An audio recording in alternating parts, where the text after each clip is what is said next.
Hi and welcome back to the Cities, inshallah, another end of season special, end of season 2024-25. Yes, and we've done the City home programme special. Check that out, guys, if you've not watched that one. And what it is, it's all about the best cover design of the season. So it's what looks good. Well, looks good to me. Might not look good to you, but it's what I like. And of course, always a bit of a history. I like a bit of a history side to it as well, a bit of homage to the past. So you'll notice one or two or three or four in this little selection of the top 10. So we're going from 10 to 1. So these are in order from 10th. There's a few obviously didn't make it because we played more than 10 away games this season. So we're going to have a look. Welcome to this best away programme cover design of the 24-25 season. We've got an old friend involved in this as well later on. Someone who does the City ones, does other people's as well. He's sort of freelance and does other. But we'll get to that later on. We'll start at number 10. And I'll show you what it is. I'll leave it up on screen as well when we get to do it. We're talking, I think you can get the gist of this embossed one, can't you? We're talking the FA Cup, of course. And this is fairly simple. Nice, telling you what it is, who it is. It's a nice feel to it because it's engraved and sort of embossed on it, if you like. So that's nice. And of course, it's the FA Cup match at Bournemouth on the 30th of March 2025. As I say, hopefully that image does it justice. I think there's still images that's up there now, over there. Sort of perhaps doesn't do the gold embossed on charcoal grey type of background full justification. But as well as the City and Bournemouth badges, you've got the Emirates FA Cup logo as well. And of course, as you'd expect, it's got the FA Cup taking centre spot. So that got into my top 10. Purely simple, nothing clever, nothing smart. And yes, going from something smart and clever, how about from embossed trophies to toothless footballers? There you go. Well, do you want a toothless footballer on your programme? Well, obviously West Ham do. There you go. A cracking one, of course, early in the season. This is taken from the West Ham game on the 31st of August. So, yes, I'm not 200% sure about the shade of colour of shirt. It looks more red than perhaps it should be, but it doesn't matter. It's still a good one. And Bubbles and a gap tooth is, of course, Nicholas Fulkrug, I think it was. I thought it was Bowen at first when I first saw it, but just to confirm that I think it is Nicholas Fulkrug, of course, is his nickname. He's called Gap. So I think we know why he's called Gap if you look at the picture there with the teeth. And I just like the simplicity, especially the gritty image of West Ham's Happy Warrior. It's a sort of image they would have probably put on for Pablo Zabaleta, who's a Warrior, of course, and did play for West Ham. And it's, I just thought it was good. And that's why it's got as my number 9. It's funny, it's humorous, and it's cheerful. Yeah, it is what it is. I imagine if you put that picture up on, the kids put the picture up on the wall at home, it might scare them to death if they wake up in the middle of the night. But we'll go with that. I thought it was good fun. And next, a somewhat similar layout and style, but no gap teeth for this one. And it's, again, fairly simple, but I like the way it's done. I like the messiness of the background. And it was Forest away on the 8th of March. So there you go. Forest away on the 8th of March. Again, I had to look through the programme to find... It used to be in the old days, it used to, like in your page 3, it used to say cover is such and such a thing. But of course, a Forest fan will know who that is, as I would if I was a Forest fan. But I have to sort of look it up and check things. And I just like it. And we got the Forest, I like the Forest logo there in the corner, if you see it on screen. It's clean, it's smart, and how the tail goes into the word, the Forest Review underneath. I always like a hand-drawn feel to the image as opposed to a photo image. And of course, most of the time, like most graphic artists, they use an image original and then obviously put their little slant on it, and I like that. And that's, of course, Taiwo Awoniyi, I think. I'm fairly sure that's who it is. If I'm wrong, guys, and you're a Forest fan, let me know, or you're a City fan and know more about footballers than I do. I'm not too sure where the yellow sort of stroke goal connection is. I know they have goalkeepers' kits with plenty of that colour in. But of course, it offsets the red and white. There's a bit of black in there as well, which Forest have worn in the past, a bit of black. I can't see anything on the current home kit. But it just offsets, as you said, that little bit of background, breaks up the red, of course, which is nice. Right, on to number 7. An interesting one. This caused all sorts of problems because I thought a certain player on the front was Michael Brown at first. When I looked at this one, of course, it wasn't so long ago. Went down to Southampton. Not a great game, of course, but of course this is Ross Stewart. This took place on the 10th of May 2025. I did put on social media. I thought it was looked like Michael Brown. A few people agreed with me that it did look like him. So there you go. Got his autograph, Ross Stewart's autograph as well, which is always nice. And I do like the collage effect in the background. I thought they might have used that collage effect all season, but they haven't, because I've looked at some of the others from this season. They used, they might use the same image. They might say Matt Letizia might have appeared more than once, but it's all different. So I like that. So it's always something fresh every programme as well. I thought it'd be a bit repetitive if it was the same one, but it's not. It's just got a great history vibe on the cover. I like my history, and it shows the Saints players and teams back in time in sort of football card style. I wish we could still do football cards. I wish they got rid of stickers. We could have football cards again. And it appears, as I say, they do change the background. And a new player feature, of course, every issue as well. There's no doubt about that. And probably not players who look like Michael Brown either. So there you go. Right, on to number 6. And this, I thought this would sort of end up near the top, and it ended up at number 6 because I found 5 I preferred. But this is quite an interesting. Now, if you look at the sort of background to this, there's a lot more going on than it first appears when you look at this cover, of course, from Brentford on the 14th of January 2025. It's like everyone this year, and if you actually look inside, which I've not got the thing up there, but every one this year of the things has been that sort of comic strip-like thing. And each programme has actually contained clues to the whereabouts of mascot Busby, who's apparently been kidnapped by the beekeeper, who's got a mask on, so we don't know who the beekeeper is. So the clue is, there's lots of clues in these every time you get a programme.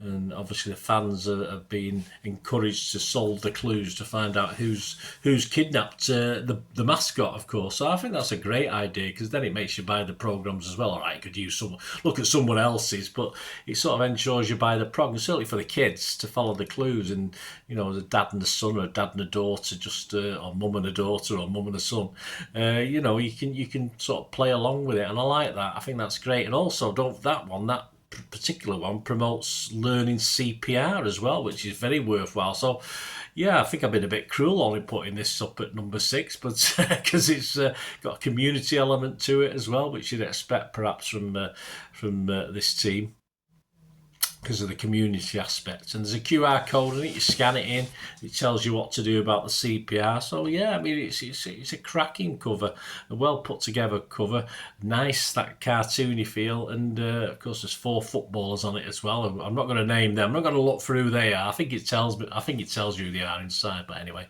So it does promote CPR, but you get the Brentford sort of vibe as well. So just a well put together cover, and it can save lives as well. Well, there you go, and it's only at number 6. So how about number 5? Well, I can't promise you saving lives or anything else like that, but I can promise you a little bit of quality, a little bit of class. And I think now, although the fans, my apologies, fans of this team, Aston Villa, are not always very classy, and I'm sorry, it's true.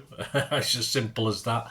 But I like the classy feel. I think this news record has had that classy feel for quite a long time, the Aston Villa programme, and it's carrying on. Of course, there's a nod to history on this.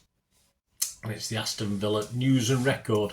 That was back on the 21st of December 2024. I think the player is Duran, with in black and white players. And the interesting one about this, it probably upset a few Villa fans actually, because we know what they're like. And of course there's a bit of officials, players in black and white there. A bit of silverware, of course, that they've won. And we even get, and I'm fairly sure it is, I mean, my eyes aren't deceiving me, Jack Grealish. Now, I'm sure the home fans were not happy about him being on the cover. I would love to see what some of the responses were based on the stick he does get, but obviously he was a bit of a hero while he was there. Yeah, I even like the font. Say, apart from Jack Grealish causing bother, I just like the font as well. It's nice to see Jack Grealish, the sort of oldie-worldy feel, which is a bit like Villa, as I said, as a club. We'll not talk about the fans too much, but yeah, that oldie-worldy feel.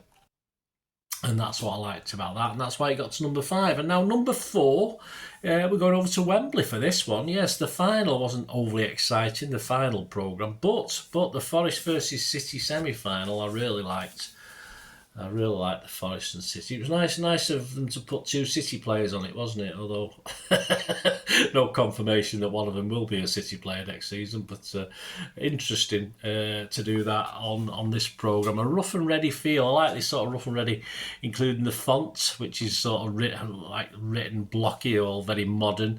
And despite Wembley seemingly not honouring yet on their walls, I think they have the quickest FA Cup goal or something 30 seconds or something. Of course, they've still not honoured Ilkay with that yet, but at least they've put him on the front cover, so that's good. Underneath, you can just briefly see the Wembley arch as well, can't you, in the background there. And as I said, it's Morgan Gibbs-White, who currently plays for Nottingham Forest. So as I'm recording this, depending when you're watching it, he might have probably gone to Liverpool like everyone else is going at the moment. But yeah, so they're both drawn, of course. Maybe obviously taken probably from real images. They've not posed for it, have they? I always think what I like about that is, well, if you think of the blue and red of Palace, which of course hints of Barcelona a la Malcolm Allison, of course. I always think the light blue and red goes pretty well. And City aren't going to wear that sort of kit. We'll wear red and black, etc. But I think it complements each other, and it certainly does on that cover. If you look at the cover, I think sits really well together, the sky blue and the red. It's a really good, clean look. I like it. I like that cover. That's why it got to number 4. And at number 3, we've got someone who's familiar, or an artist, an illustrator who's very familiar to us. And this is the programme we're talking about. We're going over to these buggers that beat us in the FA Cup semi-final. But this is, of course, final. Sorry, not semi-final. But this is, of course, is from their home programme against us on the 7th of December 2024. And yeah, Dave Flanagan, a very familiar name. You've watched my home programme covers. He's the one who's been doing all the City programme covers this season. So Dave Flanagan was involved in this one as well. And Palace are celebrating 100 years at Selhurst Park. And today, so they've been picking years throughout the season. And today it was the turn of 1962. And it's a wet Selhurst Park. You can just about see the rain. I don't know if it comes out on the image. And under newly installed floodlights at the time. And it was a prestigious friendly, yes, against Real Madrid to commemorate the opening of the floodlights. And the guys in white, if you're not familiar with your old historic players, are legends, are real legends. Ferenc Puskás and Alfredo Di Stefano.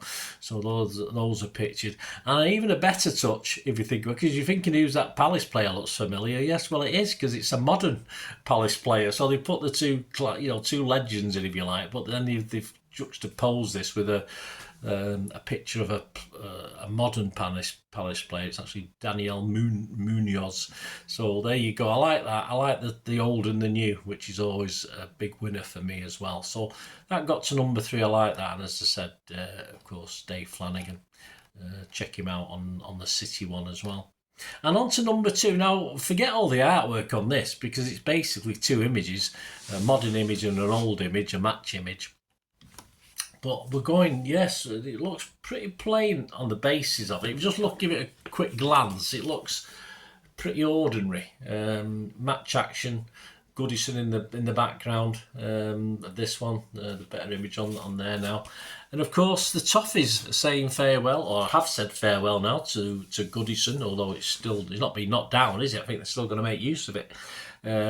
So this issue, every issue this season has been celebrating moments in time, and this issue particularly celebrates a big season for Everton, 1984-5, and the cover is an iconic moment from the game against a backdrop. Yes, interesting. So you've got the game, but it's used against the backdrop of modern Goodison, so you can see the old end that we used to stand in the 70s and 80s as City fans. And it's from the same angle, so it almost more or less connects, doesn't it? And it features a moment from the Cup Winners' Cup, a very famous semi-final victory over Bayern Munich on the 24th of April 1985. They did go on to win the cup, of course. Very simple, but I like that history element. I like the fact that they put it overlaid it onto the more modern Goodison, and it's just showing that, and it's almost seamless. There's a little bit of slight difference, but you're bound to get that. So it's the same angle of action, etc. So that's what appealed. But not the greatest looking program, but when you look at a little bit deeper, that's why it got into number 2, because you've got the history element and goodbye to Goodison as well. So there you go. And that brings me to something that reminds me of the 60s and 70s and reminds me of now. It's just covers all ages, really. My number 1, and it certainly brought out the kid in me, and even now, if you look at the comics, the Marvel comics, the Supermans, sorry, that's DC, isn't it? The DC comics, Superman, Batman, or the Marvels with the Hulk and Fantastic Four and Daredevil and all this sort of thing. And you get the vibe. It's a comic book, and you've even got the sort of lettering and the numbers that you'd see and the price that you'd see, even in modern day versions that we used to see back when I used to be a big comic collector, American comic collector, back in the 70s, late 60s, early 70s. And it's just a real old and new fashioned comic book feel. And of course, featuring a superhero type image of Jorginho Rutter, sketched by Brighton illustrator Jamie Eke, or EKE. The fonts are used are great, not overly colourful in itself, but it still stands out. We even get the obligatory seagull. And it's nice to think that although I couldn't see it, I've had a look through the programme when I first got it and had a quick check again. It's nice to think that it's the Manchester ship that's cresting the wave. Surely it's not coincidental for that to be there, but I couldn't see any comment on it inside. There was an artist comment on the player. He said he's got the wind in his sails at the moment, and the design saw him riding that wave, hoping to strike a blow to the champion's armour. So yes, I think he probably did meant the ship to be the Manchester ship, perhaps. So I think that's fantastic if it is. As I said, I can't guarantee that to you, but that's my say on it. As I said, I might have not literally read every word in every page, so there might be something about that. But just a great cover, not just for the ship and the seagull and the footballer, of course, just the style. That when I bought it, when I first got that, I thought, hey, that could be number 1. That, and yeah, nothing bettered it in the season as far as the away programmes are concerned. He might have run a couple of City's home programmes close as well. So there you go, that's my number 1 cover of the season. What's yours, guys? What have you got? Do you collect the away programmes as well if you get to them, or do you just collect those you go to? Of course, the ones I go to I get, and of course any I can't make, then obviously I'm doing this before the Fulham game actually, but I already know the Fulham cover for that, so it wouldn't have entered my top 10, so that's fine, but I've ordered it anyway for later.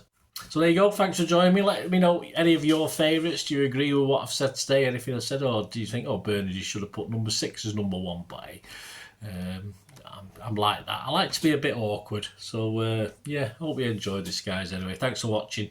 Give us your support if you can, just by subscribing, or we do have stuff like memberships as well and things like that. But if you are interested in supporting this channel and like what I do going forward, there are a couple of ways you can, 2, 3, 4 ways of helping me out. All you have to do is keep watching and listening. I hope you enjoyed the feature, and yeah, if you can support me through the subscription, if you can subscribe, guys, that'd be wonderful if you've not already done so. We do actually have memberships at the moment, just 99p a month, so you get access to all my City stuff, including all the history vlogs, dozens and dozens not been published yet that you get immediate access to, and every time I do a edit and do a vlog, you get immediate access to it as well. So you can have a copy of scripts as well if you want any hard copy of the sort of things I do on matches and teams and managers and players, etc, etc. So if you can join the membership, that'd be wonderful. We do fine. And yeah, if you want to support the channel just by watching the ads, that helps. Watch the ads, let them play through while you just have to check your phone or something, let it play out. And of course, if you follow any of the links, that always works as well. If you follow a link to one of the ads and you fancy something, I've done it myself. I've followed a link and actually purchased something from another organisation. But it can happen. It can happen. Not all ads are stuff you're not interested in. And of course, if you can give us a like, guys, that would be absolutely fantastic. All the likes are much appreciated. Anyway, thanks for watching. Until the next time, of course, I only ever ask one thing, don't I? Please, I ask you all to stay safe, especially you Blues. Until the next time, come on, City. Bye for now.